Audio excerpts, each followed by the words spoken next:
C'est bien décrit, ça va être trop lourd. Parce qu'on a réfléchi au début que c'est évident ensuite, il peut y avoir des engagement.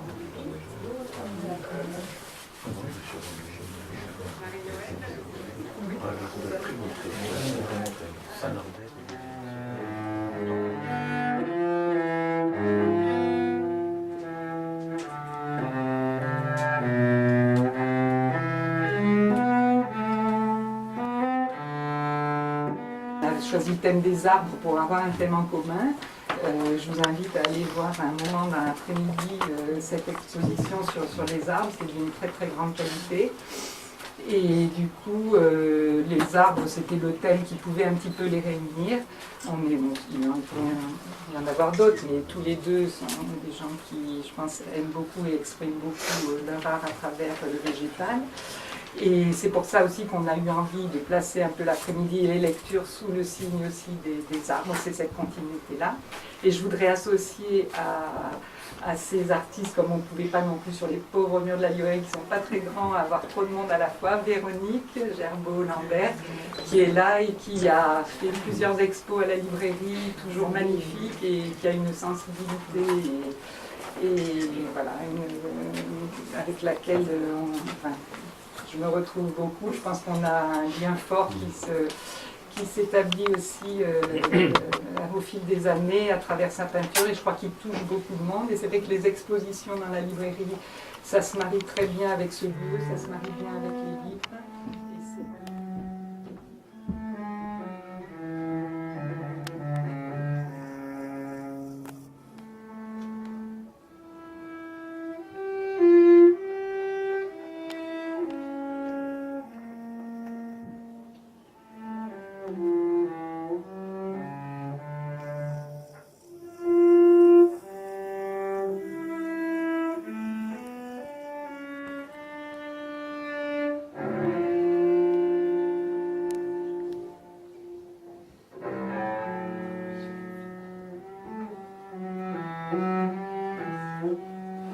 Vous ne voyez pas de limite.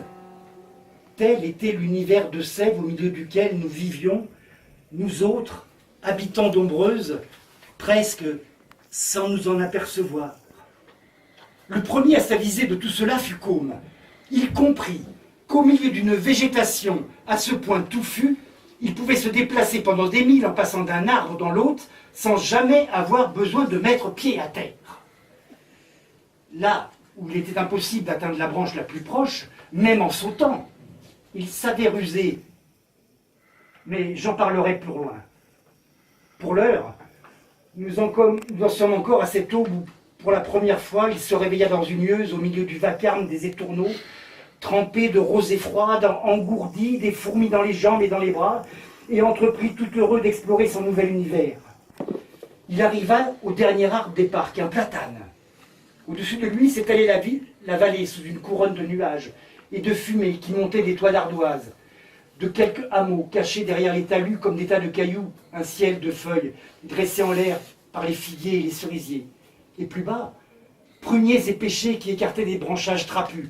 On voyait tout, même l'herbe, brin par brin, mais pas la couleur de la terre recouverte par les feuilles paresseuses des courges ou par les frissottements des laitues et des choux dans les semis. Et c'était comme ça. D'un côté et de l'autre, duvet couvrait la vallée, comme un vaste entonnoir.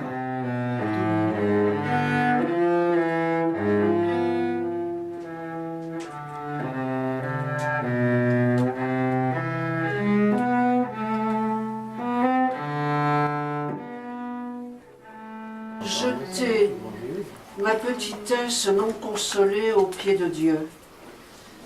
Et il dit que par contre, la vue d'une fleur, d'un oiseau qui s'envole sous ses pas, ce sont des choses qui le font entrer en rêverie.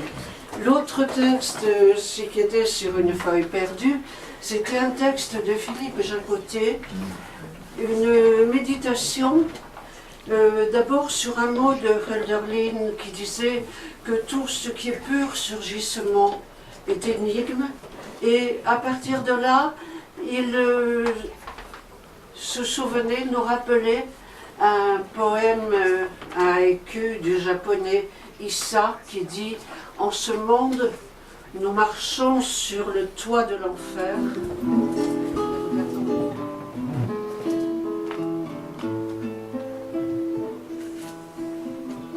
Amis de brume qui habitaient parfois les paysages en pointilleuse.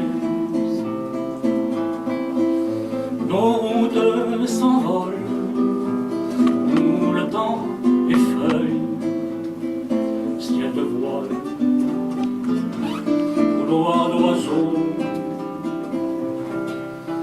Nous parle pas d'anciens brouillards et nous appelle